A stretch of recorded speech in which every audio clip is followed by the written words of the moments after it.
Good morning students, मैं आपका English teacher Amit Chaudhary.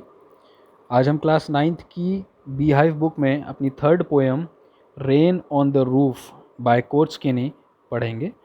Rain on the roof, इसका अर्थ है कि जब बारिश हमारी छत पर गिरती है तो हम क्या उसके बारे में महसूस करते हैं। क्या आपने कभी सुना है कि जब बारिश की बूंदें छत पर गिरती हैं उसकी आवाज़ होती है? क्या उसकी बूंदों की ज़मीन पर गिरने की आवाज़ सुनी है? क्या आपने कभी आसमान में काले बादल देखकर जो थॉट्स आपके मन में जो विचार उत्पन्न हुए हैं उनके बारे में कभी सोचा है कि क्या बारिश को देखकर आपको एहसास होता है, अनुभूति होती है? तो ऐसा ही कुछ एहसास पोएट ने अपने बारे में लिखा है कि वो बारिश को जब सुनते हैं कैसा महसूस करते हैं और किन यादों में वो खो जाते हैं।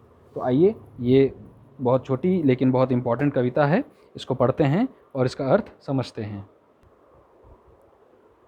When the humid shadows hover over all the starry spheres, and the melancholy darkness gently weeps in rainy tears.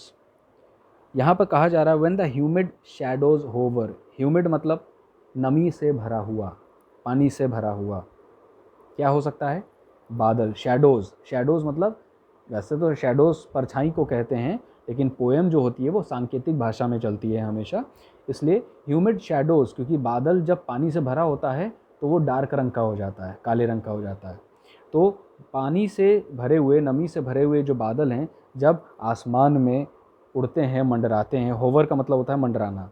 Over all the starry spheres, starry sphere मतलब आसमान में तारे थे और अब आसमान में पानी वाले काले बादल आ गए हैं जो मंडरा रहे हैं। And the melancholy darkness gently weeps in rainy tears, और जो बारिश गिरती है उसको ये कहा गया है यहाँ पर कि जो अंधकार है वो उदासी भरा है। शाम का समय हो रहा है, अंधेरा हो रहा है, और उसी में जब बारिश होने लगती है तो उसी बारिश को बताया जा रहा है कि जो अंधकार है ये उदास है। अंधकार में रोशनी तो होती नहीं, प्रकाश होता नहीं, तो उदासमय है, और उदास होने के कारण ये अब रो रहा है, इसके बारिश के रूप में इसके आंसू गिर रहे हैं। What a bliss to press the pillow of a cottage chamber bed and lie listening to the patter of the soft rain overhead। और कितना ही आनंददायक है ये बरसात का समय। What a bliss, bliss माने आनंद होना, है ना। बहुत ही चीज़ को अच्छा लगना, किसी चीज़ को आप जब आपको कोई अच्छी लगती है तो उसको आप ब्लिस कहते हैं कि व्हाट अ ब्लिस, कितनी अच्छी चीज़, कितनी आनंददायक चीज़ है कि एक बेड पर, वो अपने बेड पर लेटा हुआ है, पिलो को दबाकर, पिलो को प्रेस करके, पिलो माने तकिया, तकिए को दबा कर लेटा है अपने कॉटेज के चैम्बर में, अपने एक छोटे कमरे में बेड पर लेटा हुआ है। And lie listening to the patter of the soft rain overhead, और क्या कर रहा है लेट कर? वो लेट कर अपने छत पर गिरती हुई जो बारिश की बूंदें हैं, पैटर मतलब उसकी आवाज़, बारिश की जो बूंदें हैं उसकी जो आवाज़ हो रही है टप टप की, उस आवाज़ को सुन रहा है।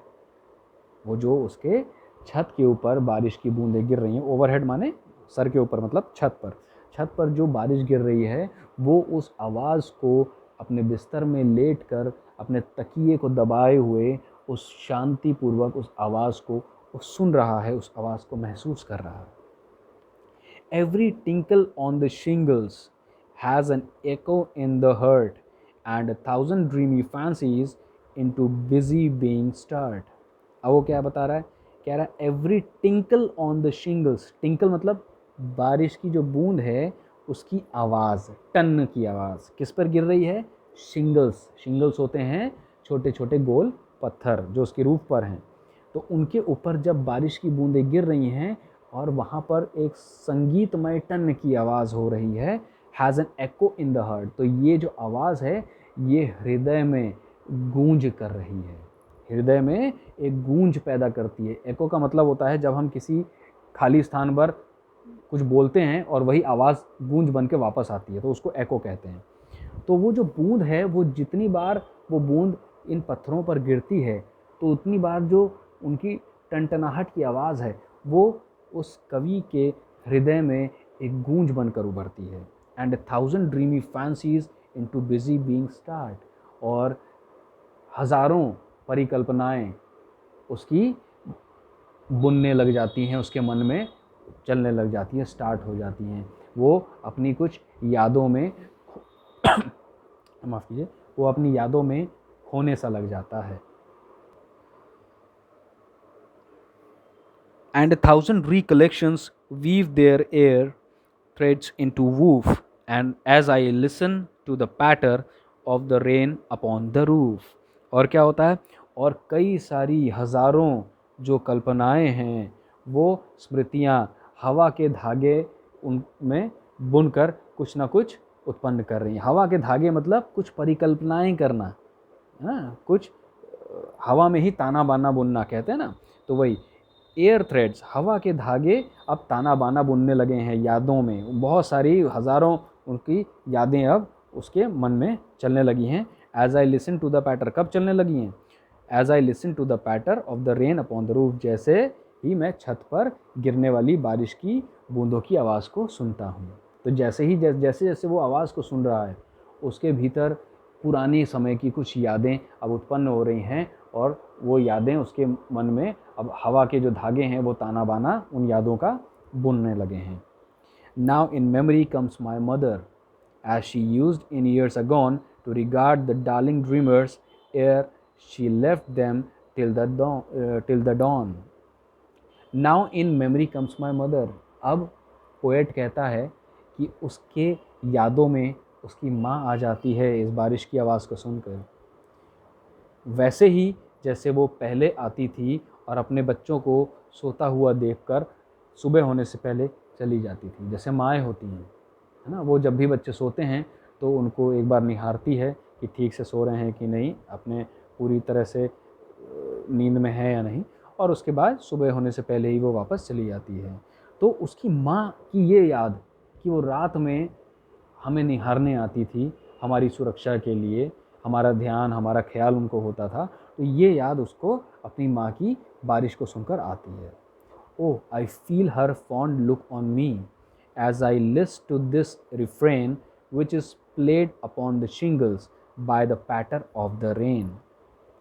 Oh, I feel, और वो कह रहा है कि मेरी माँ की ये जो निहारने की अदा थी, ये जो उनकी जो नज़रें हैं जो मेरे ऊपर टिकती थी, वो मैं अपने ऊपर महसूस कर सकता हूँ इस समय।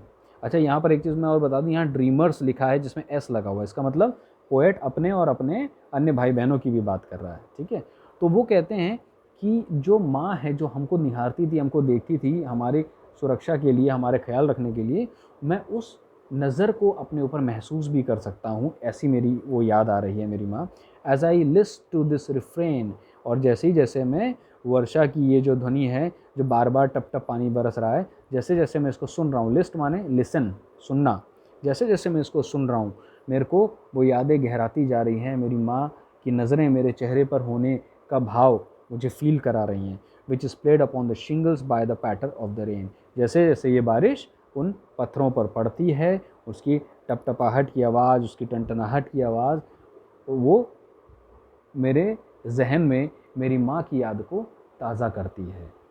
ठीक है, तो ये हमारी पोएम है जहाँ पर बारिश और उसकी रूफ पर गिरने की आवाज़ और अन्य सारे उसके आसपास के वातावरण पोएट को उसकी माँ की बीती यादों की याद दिलाते हैं। जैसे वो बीते समय में आती थी, वैसे ही वो इन बारिश से अपनी माँ को याद करता है। तो ऐसे कई चीज़ें होती हैं जो हमारे दिल से जुड़ी होती हैं, बारिश से संबंधित, तो आपकी भी हैं अगर, तो उनके ऊपर ध्यान दीजिए। और इस पोएम में जो भी चीज़ अगर ना समझ में आई हो तो इस वीडियो को दोबारा देखें, बार बार देखें।